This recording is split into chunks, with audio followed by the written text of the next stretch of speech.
Tenemos ahora el honor de poder dialogar con un economista lúcido, inteligente, agudo, que además ha sido diputado nacional por la provincia de Salta.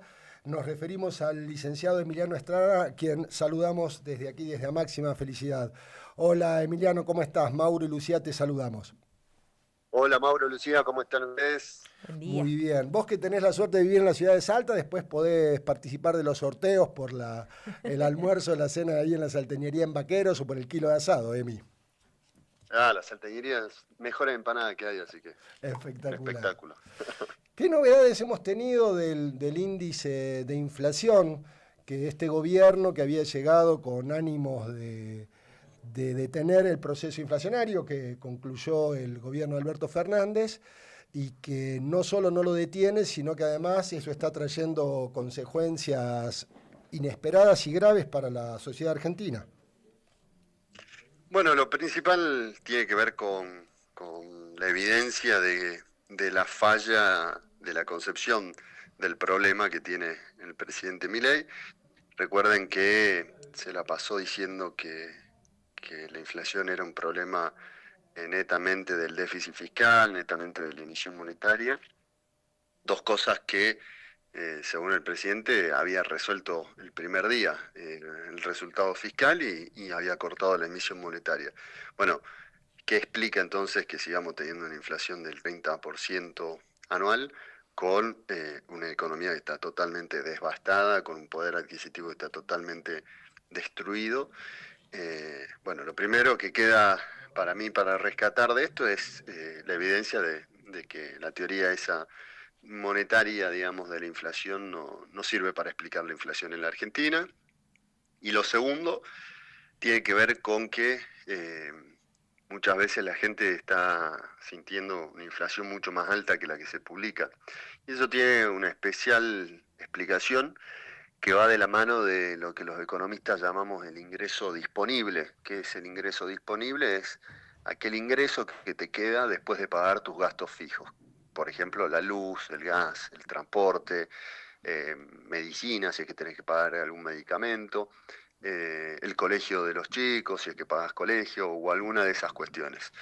Si uno mira eso, por ejemplo, los últimos 12 meses, el índice de inflación dio 32% y esos gastos que llamamos gastos fijos, de servicios, por ejemplo, subió 45%.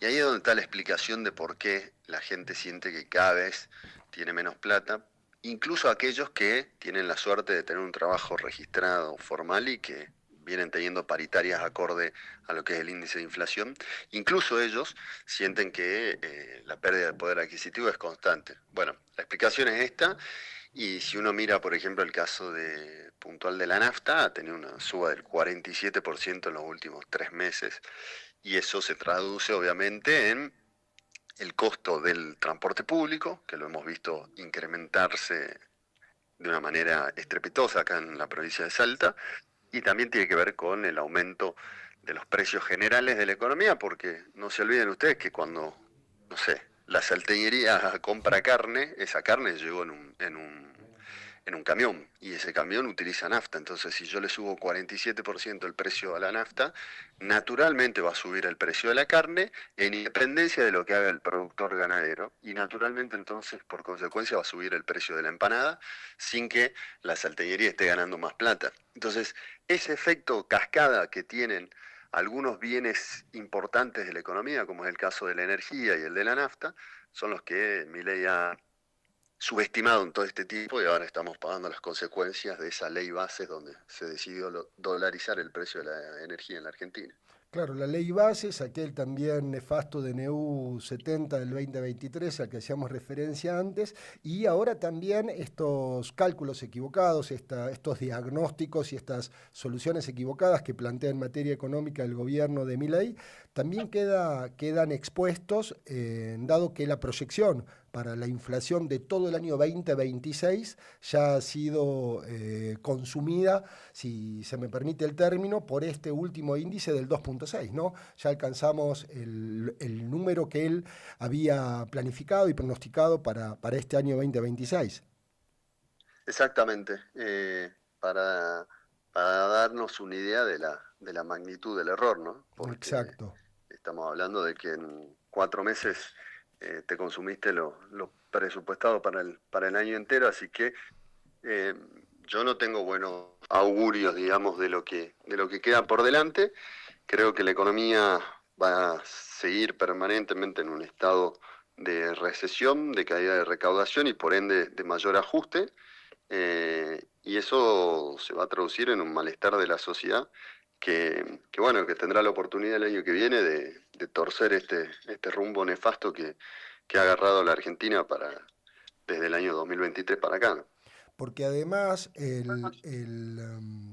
índice de inflación repercute de manera directa sobre la metodología que se utiliza para medir la pobreza y la indigencia, también ese cálculo equivocado, esa información falaz que promovía e impulsaba el gobierno de Milei, al no haber actualizado tampoco la metodología de medición, con este 2.6 y el 3.5 del mes pasado, también implica que van a caer en términos de ingresos monetarios, que es como se mide a la pobreza y a la indigencia, centenares de miles de familias argentinas debajo de la línea de pobreza. ¿Compartís esta consideración? Sí, totalmente.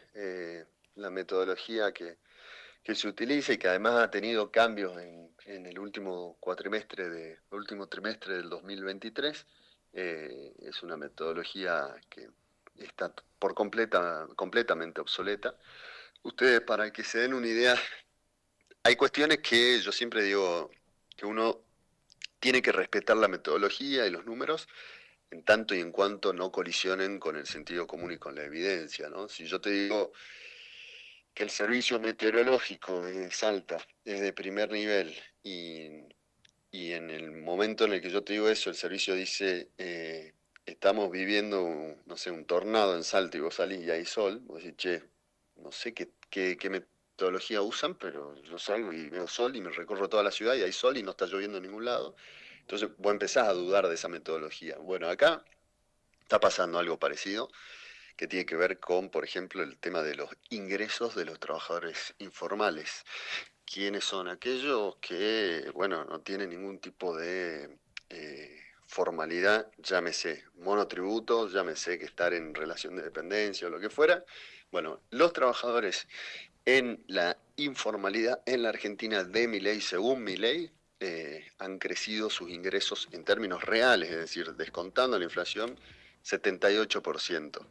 La verdad que es casi que una tomada de pelo escuchar semejante disparate, porque esto significa que, no sé, el que hace changa, el vendedor ambulante o quien sea, que trabaje en una economía informal, casi que ha duplicado sus ingresos en términos reales, o sea, su poder adquisitivo desde que asumió Milei. Bueno, eso Increíble. desde ya que sabemos que no es así. Y lo mismo respecto al tema de la pobreza, o sea, ustedes piensen el siguiente dato. Milei dice que sacó 15 millones de personas de la pobreza y que ya está en valores cercanos al 30%. Esto significaría que la Argentina tenga los mismos pobres que cuando, y abro dos puntos y empiezo a enumerar, tenías remedios gratis del PAMI, tenías las tarifas de la luz, del gas y del agua pisadas y congeladas, tenías el subsidio al transporte automotor, tenías precios cuidados, tenías conectar igualdad, tenías sucesivamente, te podría nombrar miles de políticas económicas que ayudaban al bolsillo de la gente. Bueno, pensar que en 2015, que es el momento donde teníamos el salario mínimo vital y móvil más alto de Latinoamérica, la jubilación más alta de Latinoamérica, etcétera, etcétera, pensar que hoy se tiene la misma pobreza que entonces es bastante, colisiona bastante con el sentido común. Entonces, me parece que en términos de lo que está midiendo hoy el gobierno, hay que, sin dudas, descreer de todos esos números y simplemente evidenciar que el único que salió de la pobreza fue Adorni desde que asumió Milei, ¿no? Así es.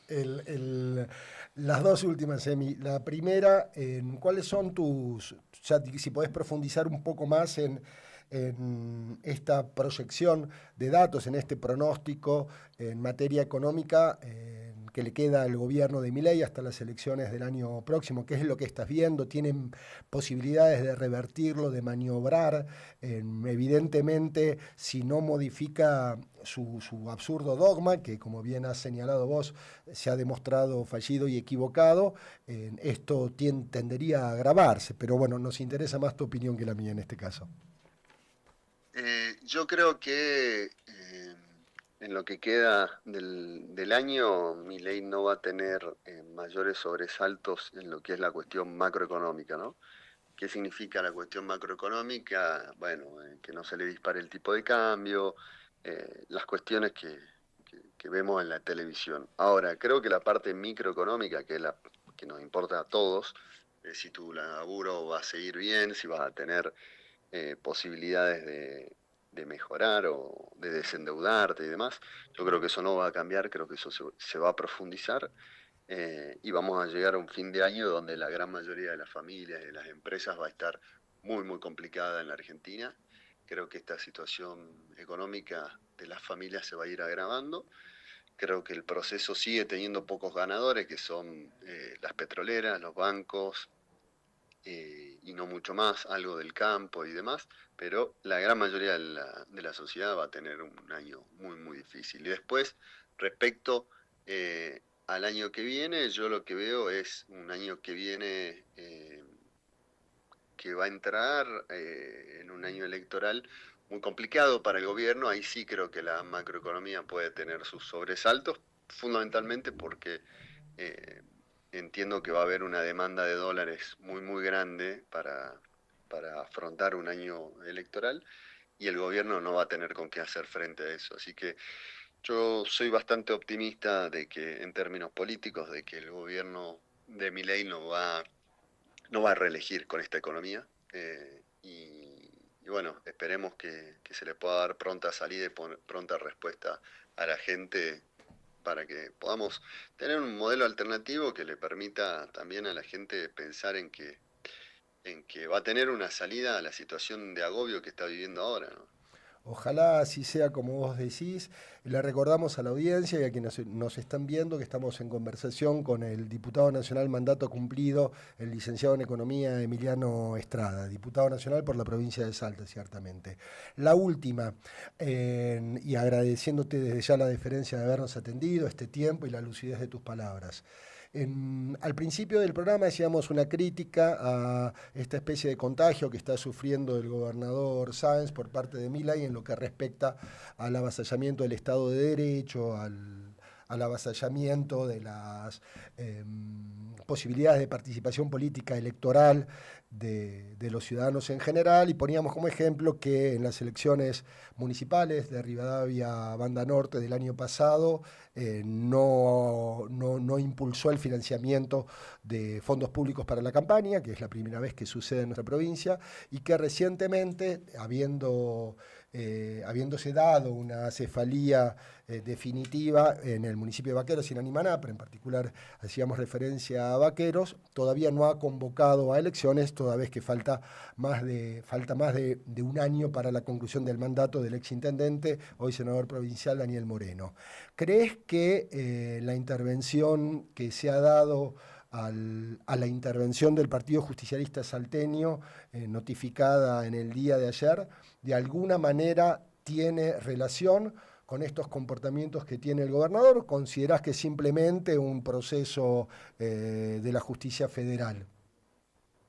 No, sí, claramente cualquiera de los que habla con el entorno del gobernador sabía que el gobernador hasta hace pocos días se jactaba de que él iba a recuperar para su tropa, digamos, el Partido Justicialista, porque a quien quisiera escucharlo se jactaba de que él comía con la jueza Servini de Cubría y que él ya había hablado con ella y como eran amigos y demás, le iba a dar el PJ a él, digamos.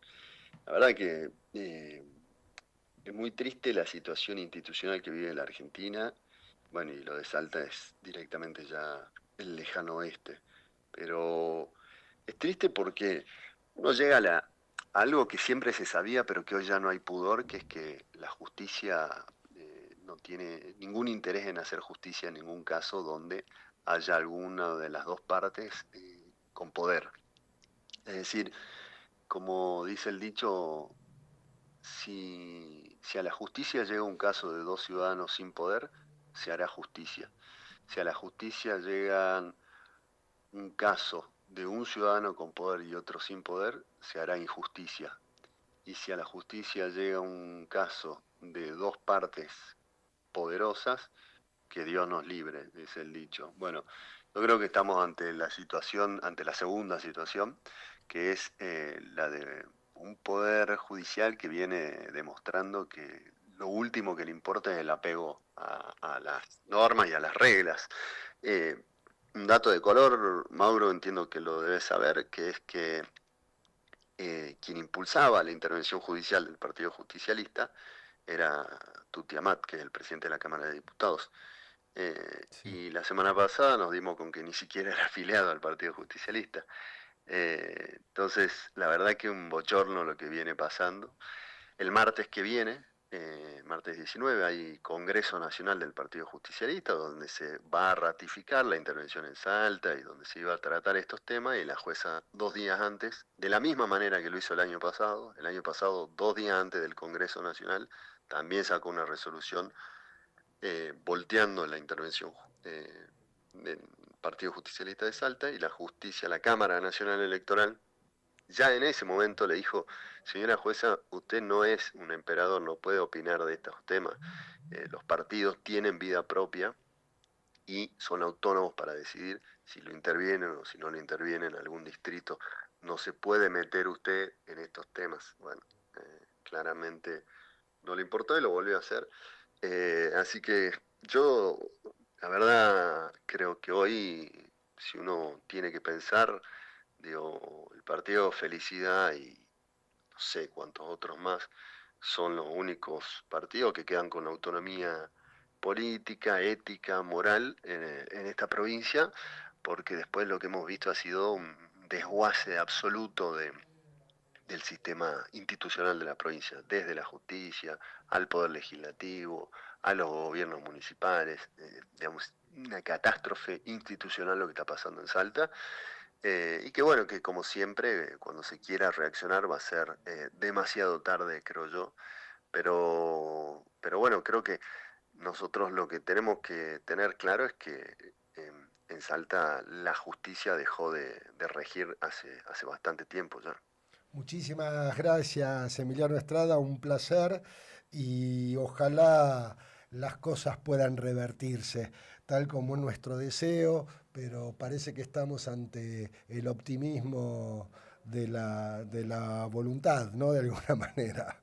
Bueno, te mandamos un abrazo, te agradecemos mucho y estamos en contacto. Un abrazo grande, que anden bien.